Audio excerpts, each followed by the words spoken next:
Yang serem itu justru bukan di dalam sini kak, yang serem itu pas kakak turunan tangga tadi. Sebab pas nurunin tangga itu bang, dulunya ada tali di situ bang, yang mana di tali-tali tersebut itu digantung maksimal jarak-jarak 1 meter, abang kakak itu digantung romusa-romusa yang bekerja di sini. Dulunya nggak ada tangga itu kak, dulunya slide aja, itu kayak perosotan. Kita pastikan dulu, kakak mau balik sini lagi atau kita langsung tembus? Kalau mau nengoknya ntar kakak tengok dari lampu yang di bawah ya bang ya. Oke. Jadi kalau tengok di sini lubang Jepang ini dulunya ditemukan 1946 ya, abang kakak ya. Sewaktu pertama kali ditemukan memang terowongan ini nggak bersih seperti yang abang kakak jalani saat ini. Dulunya memang hampir di setiap jalur yang kita lewati nanti ya, atau bahkan di tempat kakak turun saat ini, memang kita temukan banyak sekali mayat dari tentara Jepang yang melakukan arah kiri dulu. Sebab terowongan ini dulunya ditemukan 1946, tepatnya 18 Mei dahulunya. Itu bukan bersih seperti yang kakak lihat seperti ini. Dan ini pun kalau kakak bisa lihat, ini ada lubang kecil kita bikin sengaja ya, itu sejajar dengan lubang kecil yang ada di pojok kiri atas kakak. Ini dulunya 20 meter ke atas ya bang ya. Ini kecil dulunya kakak. Kurang lebih hanya sebesar ban mobil saja. 20 meter ke atas hanya 1 meter kali 1 meter. Sementara kalau kegalian aslinya itu kotak seperti yang kakak lihat di bawah. Dan untuk di dalam pun itu kalau di atas tadi saya ngobrol sama kakak sama abangnya, itu tidak ada pantulan suara ya, tidak ada gema suara. Kan untuk di bagian yang bagian ini memang sudah tidak ada lagi pantulannya. Kalau yang di atas tadi bergema, di sini tidak ada lagi dikarenakan dindingnya sengaja didesain oleh Jepang dulunya seperti ini kan. Setiap setengah meternya itu ada di bagian yang tinggi dan ada bagian yang dalam seperti ini. Inilah yang mereka fungsikan sebagai soundproof ya, sebagai peredam suara. Jadi kakak mau teriak suara apapun di sini, itu pantulan suara kakak nggak bakalan kedengeran sampai keluar sana. Dan intinya lubang Jepang ini sendiri ya, kakak lubangnya dulunya dimanfaatkan untuk misi pertahanan menghadapi Perang Dunia Kedua sebelumnya. Makanya terowongan ini dibuat tepat di kedalaman 40 meter dari permukaan tanah di atas. Dan semuanya yang sampai saat ini tidak ada sama sekali. Dulunya hanya terbentuk dari lapisan tanah atas biasa saja. Kalau untuk ini kakaknya nggak, dulunya kakak nggak bisa berdiri kayak gini ya. Dulunya kakak harus merunduk ya. Sebab terowongan ini didesain seukuran daripada orang-orang Jepang dulunya yang berada di lokasi ini. Yang mana maksimal mayatnya cuma kita temukan yang paling tinggi cuma 115 cm. Jadi intinya lubang Jepang ini paling dunia sewaktu paling tinggi kita temukan itu hanya ukuran 133 cm saja. Jadi Jepang bisa lari-larian dengan bebas dulunya di sini tanpa mereka mikirin musuhnya yang dari Eropa mungkin yang agak tinggi ya ukurannya. Dan untuk mereka sendiri di bagian terowongan ini bisa kita bilang tidak ada yang keluar dengan selamat, melainkan semuanya melakukan bunuh diri semua. Dan berikut orang-orang kita yang bekerja menggali lubang Jepang ini juga ikut di eksekusi bebas.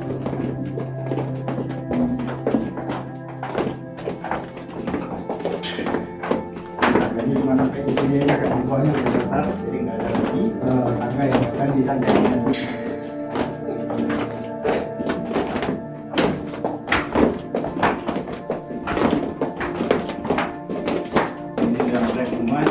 Kakak boleh lihat dulu ke atas, ada yang mau balik ke sini kira-kira. Lanjut. Nah kalau untuk di sini itu pun kenapa saya bilang kita berada di kedalaman 42 meter. Sebab ya kayak ini adalah jarak ideal bagi orang-orang Jepang dulunya membuat bunker pertahanan yang tidak terdeteksi oleh signal apapun. Bahkan kalau kakak cek handphonenya di dalam sini memang udah nggak ada signal lagi ya. Dan untuk di lokasi ini lubang Jepang kita sebenarnya baru mengalami semacam pembersihan ya kayak pembersihan diartikan. Senjata-senjata yang sempat ada di dalam sini itu sempat dipotongkan dulu untuk sementara sebab ada kecelakaan pada bulan Januari kemarin. Jadi kalau untuk di sini, ini saya mau ngajakin kakak sini dulu sebentar. Ini ada untuk ukuran tinggi di terowongan ini. Yang mana untuk pertama saya mau ngasih tahu dulu kontur tanahnya. Ini adalah tanah aslinya kak. Apabila disentuh itu tanahnya mudah rontok. Ini adalah tanah cadas atau tanah yang biasa kakak temukan di kawasan pegunungan, gitu bang ya.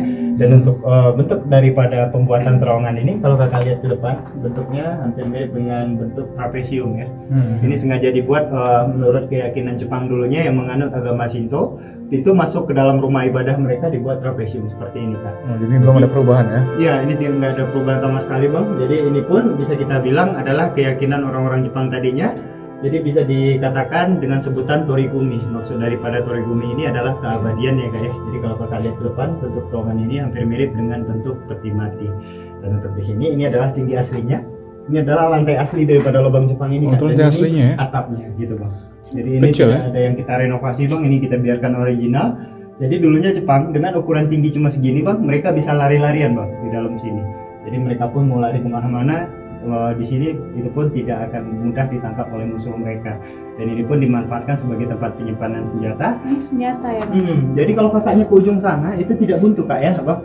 Oh nggak buntu tuh ya? Ini Terhubung ya? panjangnya 29 meter bang. Kalau abang belok ke kiri di sana, abang akan nyampe di sentral yang ada di ujung sana bang. Oh. Jadi dia connecting room semua. Jadi mungkin karena kita nggak akses bagian sini, mungkin kalau abang kakak mau ambil foto dulu di sini di bagian yang masih asli boleh. Nggak usah deh. Enggak. Yuk kita lanjut aja bang. Oh, Cuma mungkin kalau saya sedikit cerita ya tentang lubang Jepang ini. Kalau kakak datangnya ke sini sebelum 2017 ya. Bang tapi bentar, ini video aman kan? Aman bang, insya Allah. Bismillah aja. Cuma kalau 2017 dulu bang, saya nggak kawan nih. ngizinin abang ya untuk Kawan nggak di belakang kita.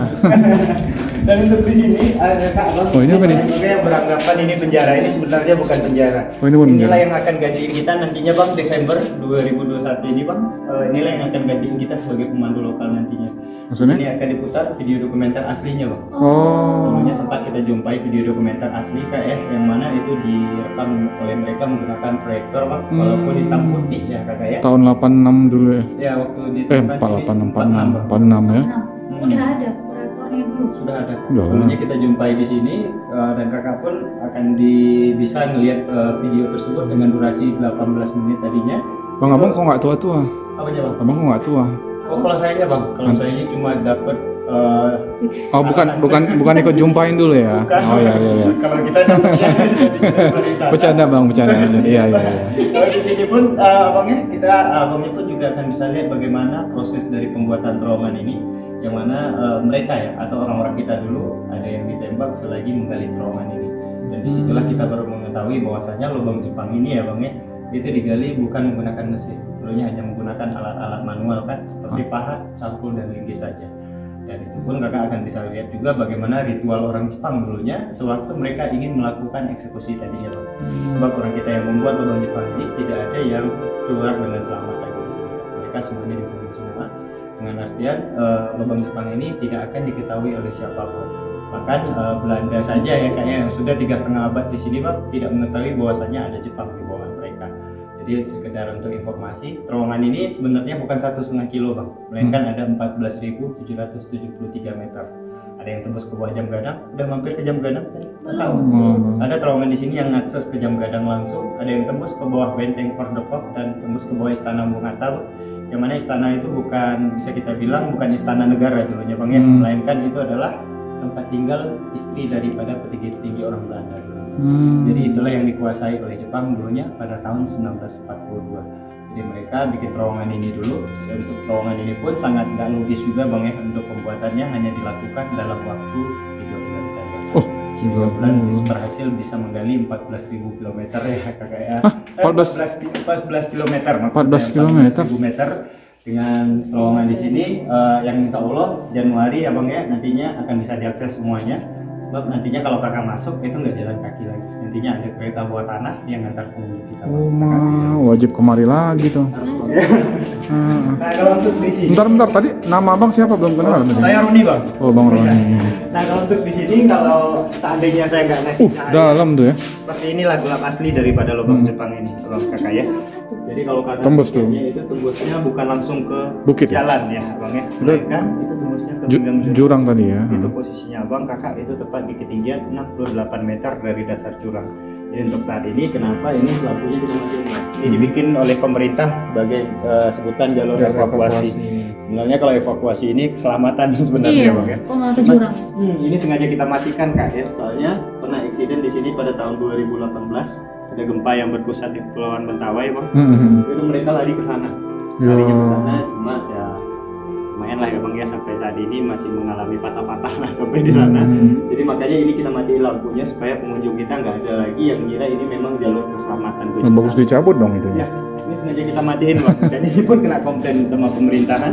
Dan ini pun dimanfaatkan sebagai ventilasi udara kita ini. Oh betul juga, ventilasi udara. Iya. Di sini masih gudang senjata juga ya. Oh ini gudang senjata ya? Jadi kita lihat di sini ada Amunisi mungkin guys. kalau kita lihat dari tadi ini ruang amunisi semua ya. Cuma sebenarnya kakak memang betul adanya.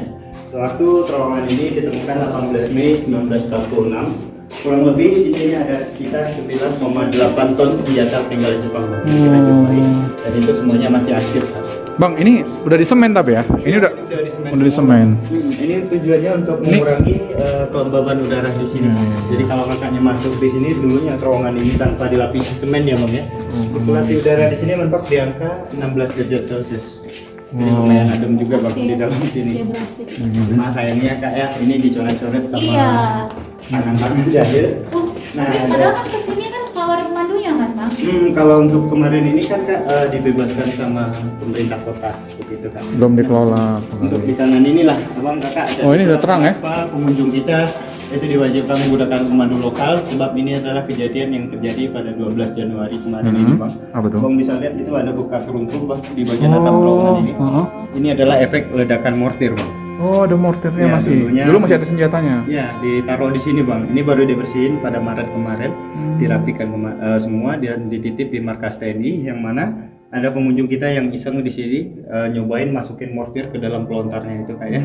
Ya. Cuma efeknya itu ya sampai saat ini kita nggak tahu bang. Yang pelakunya entah cewek entah cowok ya kayak. Iya. Sebab dia ikut hancur bersama mortir tadi. Oh iya. Makanya ini semuanya kita kawatin pagar-pagarnya dan itu pun Nggak boleh masuk lagi ya? Insya Allah Desember nantinya bang semua senjatanya akan dikembalikan lagi. Oh dikembalikan lagi tapi nggak ditutup dong. Saya pun ketemu sama abangnya nantinya ya. Kalau next trip abang datang sini lagi, mungkin kita ketemunya di sini. Saya udah jagain terowongan ini juga bang, gitu ya. Oh. Soalnya ada Jagain. Berarti Ya. abang diam di sini dong? Iya, start di sini bang. Di sini ya. Dan untuk di sini abang jangan khawatir ya. Tetap itu ruang ada lampu yang amunisi. warna hijau ya di dinding sebelah kanan. Oh iya. Itu adalah seismograf yang sengaja ditanam sendiri atau dibuat sendiri oleh Jepang dulunya bang, tahun 2003 ke sini. Ada Jepang yang datang sini dan lokasi tempat abang kakak berdiri saat ini adalah jalur dari patahan gempa bumi. Jadi kalau seandainya terjadi gempa ya, abang kakak nggak bakalan ngerasa guncangan di dalam sini. Dan seismograf itu yang akan ngasih tahu atau mengeluarkan bunyi alarm bahwasanya sudah terjadi gempa di lokasi ini. Karena posisi kita bukan berada di dasar jurang ya, bang kakak ya. Dengan posisi kita tepat berada di dalam teluk bukit untuk saat ini. Makanya untuk di lokasi ini pun bisa kita bilang untuk gempa sebenarnya tahan ya bang ya, tapi kita nggak percaya sama buatan manusia. Iya, Ya. Jadi kalau seandainya gempa kita ngumpet di sini semua sama di kejadiannya seperti Hotel Ambacang dulunya yang ada di Padang. Itu waktu gempa 2004 itu kekubur di dalam hotel itu semua ya kayak. Bioskop mana bang? Jadi kalau untuk yang bioskopnya itu Ada? Itu di mini teaternya itu bang, plannya bang mau dibikin sama pemerintah kota. Oh. Jadi kalau untuk di sini abang bisa Jualan lihat lagi tuh ya? dinding yang gelap di ujung sana, abang kakak ya. Yang mana dinding itu nantinya yang akan dijebol, yang akan menghubungkan abang kakak tepat ke bawah jam gadang nanti. Oh. Dan seandainya sekarang kita hancurin dindingnya, otomatis oksigen di sini akan berkurang begitu bang. Oh sebenarnya itu ada jalan ke jam gadang. Iya, itulah akses jalur ke jam gadang. Ditutup, sengaja ditutup berarti. Sengaja ditutup supaya udara di sini itu mencukupi. Oh. Jadi dari ujung sana abang kakak dinding yang gelap itu sampai ujung cahaya yang ada di kiri abang kakak. Sampai ke Itu sana? Masih ada 15 buah terowongan lagi yang ada di depan abang ini.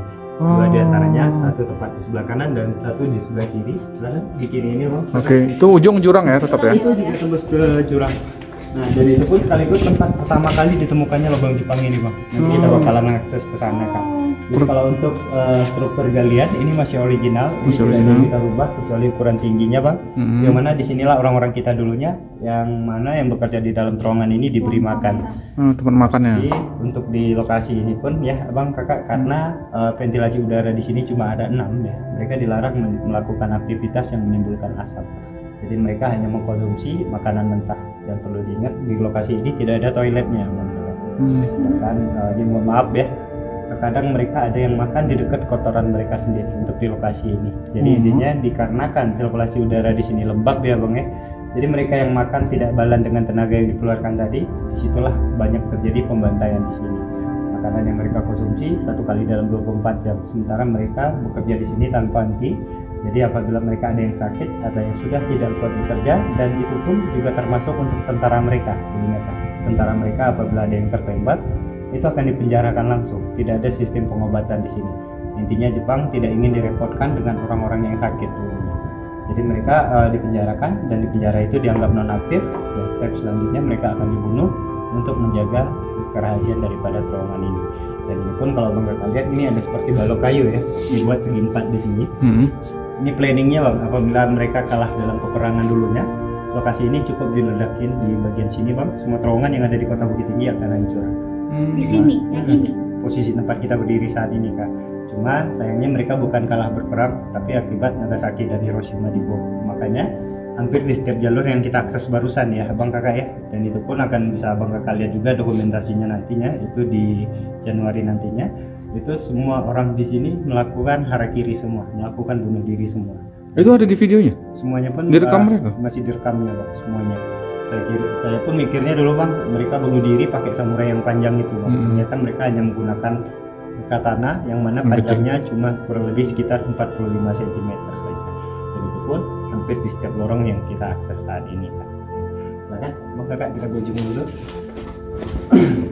Dan untuk di lokasi ini pun Abang Kakak ya, sedangkan sudah dilapisi semen aja ya, terowongan ini juga masih kerasa dinginnya terowongan ini. Apalagi Nah, ini. Bentar, jadi kan zaman dulu juga udah ada ventilasi udara kan? Iya betul Bang. Cuma kalau untuk yang ukuran size-nya itu Bang, bukan sebesar yang seperti yang kita lihat saat dulu ini. kecil. Dulunya semuanya mayoritas kurang lebih hanya 1 meter kali 1 meter. Nah kalau untuk di sini, kenapa kita ajak dulu ya Abang Kakak berhenti saat ini di sini? Cuma kalau Abang agak sedikit masuk ke dalam, di atas ini ada semacam laci ya, yang sengaja dibuat oleh Jepang dulunya. Di atas ini sempat kita temukan file dokumen aslinya.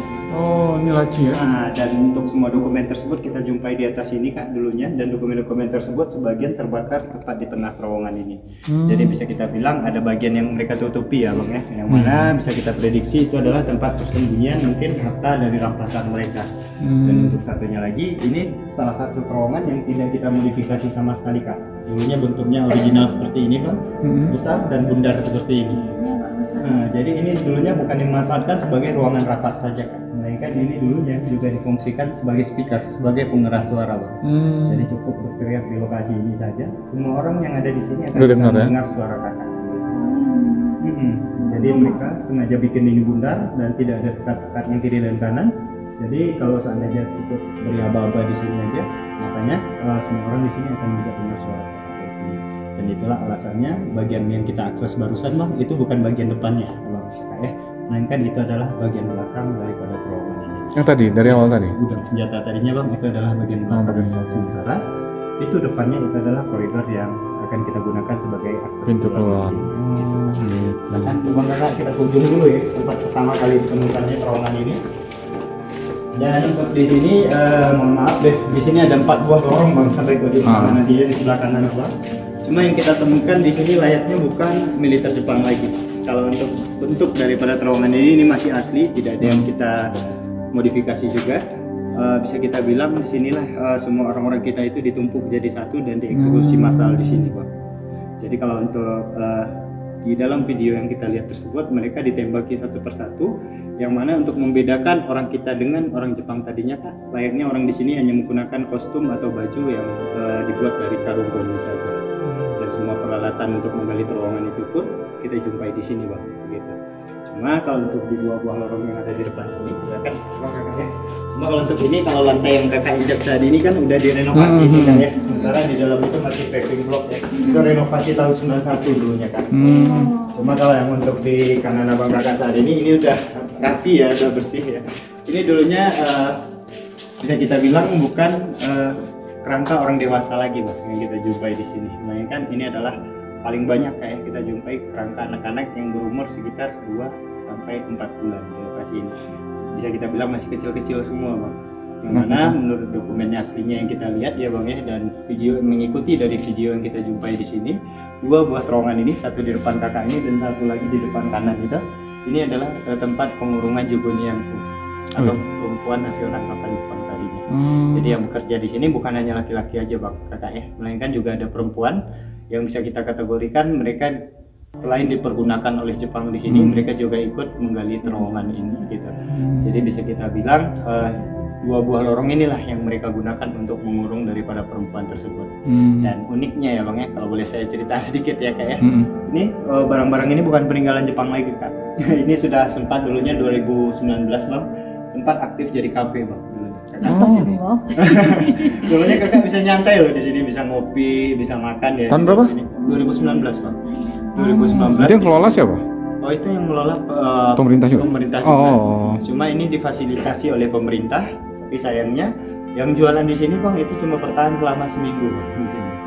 Jadi mereka pun itu merasa risih ya kakak ya di lokasi ini, sebab mereka sering diusilin. Diusilin bukan orangnya yang diusilin, tapi makanannya bang dulunya untuk di lokasi ini. Makanya kalau ini lampunya udah nyala ini kak, udah bagus, sudah rapi ya. Tapi untuk yang satu ini memang tiap hari kalau kita perbaiki elektriknya bang mati terus gitu bang ya. Tapi insya Allah abang kakak dengan Aman nih? Insya Allah. Atau kita cepat aja? Oh nggak apa-apa bang, nyantai Iya. aja. Soalnya kalau seandainya ya, ini kalau boleh kita sedikit sharing ya bang. Sedikit-sedikit kita juga bisa lah di sini ya bang ya. Cuma kalau abang nggak disambut untuk masuk terowongan tadi, pas turun kakak abang udah dikasih tanda. Oh iya. Oh. Iya. Jadi sebenarnya masuk kemari tanpa pemandu nekat juga nih sebenarnya. Ada juga bang, cuma sayangnya bang nantinya kalau seandainya mereka turun turunnya nggak pakai pemandu ya bang ya, terus nyasar ya bang ya. Ya ntar insya Allah kalau kita lagi moodnya bagus ya, itu kita patroli di dalam. Oh bantulah. Tapi kalau mood kita nggak bagus bang, kita nggak ada patroli, kita cukup tutup pagar di atas saja. Ya udah nggak apa-apa, nginep di dalam aja kalau ada yang penasaran gitu. Nah kalau untuk di sini ada yang kerasa nggak abang kakak? Pintu yang kebuka itu di depan kita. Tapi Ada yang kerasa angin angin dari belakang kita. Angin dari belakang. Nah, ini uniknya seperti ini, bang. Mana nih? Ini boleh ikut syuting nggak nih? Boleh nggak apa-apa bang? Mana lubang anginnya? Kalau untuk di sini ini sebenarnya bukan pintu angin ya bang ya kakak. Ini kalau boleh kita sedikit berbagi ya. Dulu ya ini apa? Yang mana ini dulunya kalau di video aslinya kita lihat ada Jepang yang ditancepin di atas sini kan dengan linggis, mereka ditancepin ke sini, ada orang Jepang. Kalau itu pun bisa kita bilang adalah kerjaan Romusa itu. Kerjaan Romusa mungkin karena mereka nggak sanggup lagi karena penganiayaan daripada Jepang tersebut, ini sengaja mereka gali dalam dan Jepangnya itu ditempel di atas sini bang. Jadi bang bisa bayangin tingginya Romusa dulunya cuma segini kan, di sini kepalanya, di sini kakinya kan. Pendek Ya, aja. mereka kecil-kecil dulunya bang. Cuma kalau sekarang karena udah yang blasteran ya bang ya, makanya mereka udah pada tinggi-tinggi semua. Logikanya dari sini ada angin apa? Kalau untuk di lokasi ini sebenarnya ini adalah tempat pembuangan udara yang dibuatnya, yang dulunya diprediksi oleh Jepang. Ini mengarah ke Tenggara bang. Ke sana. Ya dan Bentar, ini sumber anginnya dari mana ini? sumber anginnya tepat dari belakang kita saat Oh, ini bang. angin dari sana? Iya. Nah, kalau untuk di sini tempat masuknya udara itu ada di 4 arah ya bang ya. 4 pintu, ada yang 2 ke timur, 1 ke barat daya di sebelah kanan kita tadi bang, dan 3 ke arah selatan. Jadi makanya sirkulasi udara di sini inilah yang mereka gunakan sebagai tempat pembuangan udara. Nah, kenapa saya katakan ini adalah tempat penemuannya? Sebab bau mayat yang ada di dalam terowongan ini bang, Ke situ. ditiupin keluar sana bang. Silakan kita kunjungi dulu. Dan yang nambahin serunya ya jalan-jalan abang di sini. Seru nih. Aduh. Yang nambahin serunya abang saya ini mungkin kalau abang kakak ya jalan-jalan di pinggir makam udah biasa ya. Ziarah gitu ya. Naburin bunga di pinggiran makam itu udah biasa. Cuma kalau jalan-jalan di bawah makam udah pernah apa belum? Ini makam gitu ya, kita jalannya di bawahnya. Udah pernah apa belum? Nah, dan untuk saat ini karena udah ngatas lubang Jepang ya, udah datang ke Sumatera Barat, udah datang ke Bukit Tinggi depannya. Ini secara nggak langsung kita udah jalan-jalan di bawah makam. Di atas kita ini kak. Iya, di atas kita ini kalau kita jebol seandainya 18 meter aja, itu lumayan banyak yang datang jatuh dari atas kita. Tepat di atas kita saat ini adalah TPU bang, tempat makam. Oh ini tebalnya 18 meter lebih nih mas? Iya, 18 meter aja bang ke atas ini. Mbak ini ada posisinya agak sedikit rendah di bagian ini. Nah dan untuk saat ini ya, bang kayak dan ini pun kenapa tidak dibikin sebagai pintu masuk ya? Dikarenakan ini adalah tempat penemuannya begitu ya kak ya bang. Sebab di bawah kita ini adalah pedesaan perkampungan ini. Oh, kampung di bawah tuh. Ini adalah kampung Ngaresianok yang disebut orang-orang setempat di sini. Kampung Ngaresiano. Nah, kurang lebih selama 1 tahun penduduk setempat di sini mencium bau mayat yang nggak tahu dari mana asalnya, begitu Kak Abang. Yang kita prediksi itu mereka melakukan bunuh diri memang di tahun 45 ya. 45 mungkin kurang lebih sekitar 8 bulan mereka mencium bau mayat yang berasal dari lokasi ini. Sebab di bawah kita ini sudah rumah penduduk semua, Bang. Tapi yang nemuin terowongan ini dulunya layaknya bukan seorang manusia, Kakak Abang. Dulunya yang nemuin terowongan ini adalah anjing gitu. Oh ya. Anjing tersebut jatuhin mayat tersebut satu persatu ke bawah sini. Dan alhasil penduduk setempat di sini Jadi tahu memberanikan ya. diri untuk naik Naik dari ke sini. atas ya. Dan mereka pun keluar lagi. Mereka takut bukan sama mayat, Kak Abang. Dulunya orang Bukit Tinggi ini takut sama senjata. Sebab mereka iya. nemuin senjata yang sangat banyak di ruangan amunisi tadi. Mereka meminta bantuan ABRI dulunya. Dan barulah terowongan itu dibersihkan dan baru dibuka sebagai objek wisata itu 1986. Dibuka 1986, selama 1946 ditemukan ya. Dibersihin selama 40 tahun dan baru dibuka 1986 di sini. Dan itu pun belum bisa nyaman Abang ya menjungi di sini. Sebab banyak sekali jebakan-jebakan yang ada di lokasi ini atau di dalam terowongan ini. Nah, dan ini Abang bisa lihat ini ada akar kayu ya. Ya, mana? Abang ada nemuin pohon-pohon di atas yang bergede-gede tadi. Ini ada akar kayu yang daripada pohon tersebut.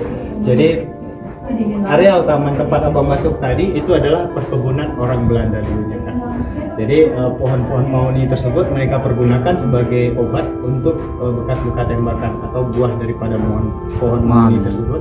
Dan satunya lagi itu obat malaria dulunya Abang Kakak. Sebab di Sumatera Barat dulunya paling banyak orang terjangkit malaria.